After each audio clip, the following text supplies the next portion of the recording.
माननीय खड़गे जी भी आजकल शेरो शायरी बहुत करने लग गए हैं। 2 ही दिन हुए थे मुझे सदन में आए, शायद तब तक तो कुर्ता पजामा और जैकेट भी नहीं सिलवाया था जब माया सिंह जी ने कहा कि 2 दिन बाद तुम्हें ये डिबेट शुरू करनी है। मनमोहन सिंह जी ने उर्दू के शायर मिर्जा गालिब जी को कोट किया था, हमको है उनसे वफा की उम्मीद जो नहीं जानते वफा क्या है। और उसी समय तुरंत माननीय सुषमा स्वराज जी जो उस तरफ बैठी थी, उन्होंने जवाब में कहा, कुछ तो मजबूरियां रही होंगी,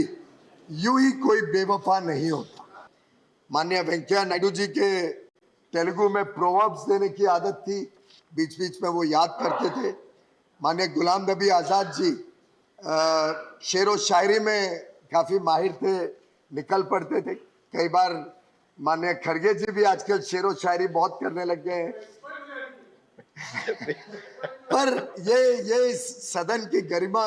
रही है कि हम सब कई बार गर्मा गर्मी में भी विषय को बहुत सुंदर तरीके से संभाल लेते हैं, आगे बढ़ते हैं और इसी से लोगों का दिल भी जीतते हैं। मुझे याद आता है जब मैं पहली बार मेडन स्पीच देने के लिए उठा था, मैं नया नया सदस्य था, जुलाई 2010 की बात है और माननीय पूर्व प्रधानमंत्री मनमोहन सिंह जी जहां अब बैठे हैं, उसी के बाजू में नासिर हुसैन की सीट पे, जहां तक मुझे याद है मैं वहां पे बैठा था और माया सिंह जी हमारी चीफ विप थी, आई बोला कि परसों तुम्हें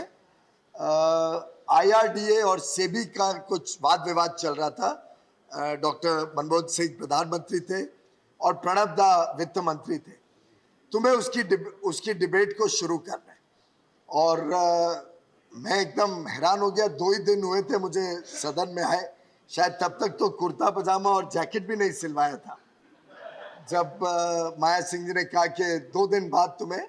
ये डिबेट शुरू करनी है। और मैं भी थोड़ा परेशान हुआ, मैं उसी दिन रात को मुंबई गया क्योंकि सब्जेक्ट भी मेरे लिए नया था, इंश्योरेंस या के बारे में बहुत ज़्यादा जानकारी नहीं थी, सेबी तो समझता था, फिर भी तो वाद विवाद समझने के लिए पूरे 2 दिन, उस दिन से लेके अगले दूसरे दिन तक दिन रात रिसर्च करते रहे और पूरी समझी कि क्या ये विषय है, क्या समस्या है, क्या विवाद है।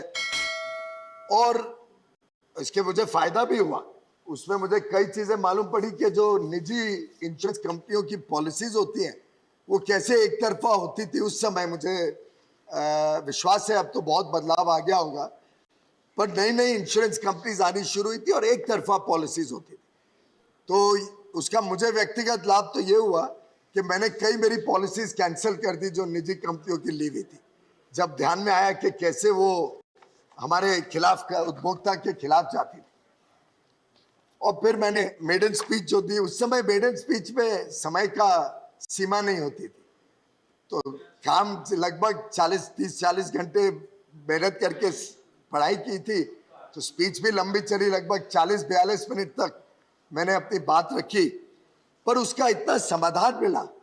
जब उस समय के माननीय वित्त मंत्री ने उस स्पीच के बाद जब डिबेट पे रिप्लाई कर रहे थे, एक प्रकार से कुछ वाक्य लेके, मैं वाक्य पे तो नहीं पूरा पढ़ना चाहूंगा, पर उन्होंने जिस प्रकार से मुझे अप्रिशिएट किया, जिस प्रकार से मुझे एनकरेज किया, वो वास्तव में मेरे लिए, मेरे स्मरण में जिंदगी भर रहेगा। और उस समय उनकी बात में जो भाव था, जो एक प्रकार से एप्रिसिएशन में उन्होंने कहा कि जिस प्रकार से मैंने विषय को रखा था मेरी मेडन स्पीच में और पूरे सब्जेक्ट को स्टडी किया था, वो आगे चल के मुझे पार्लियामेंट की सेवा करने में मदद करेगा। मुझे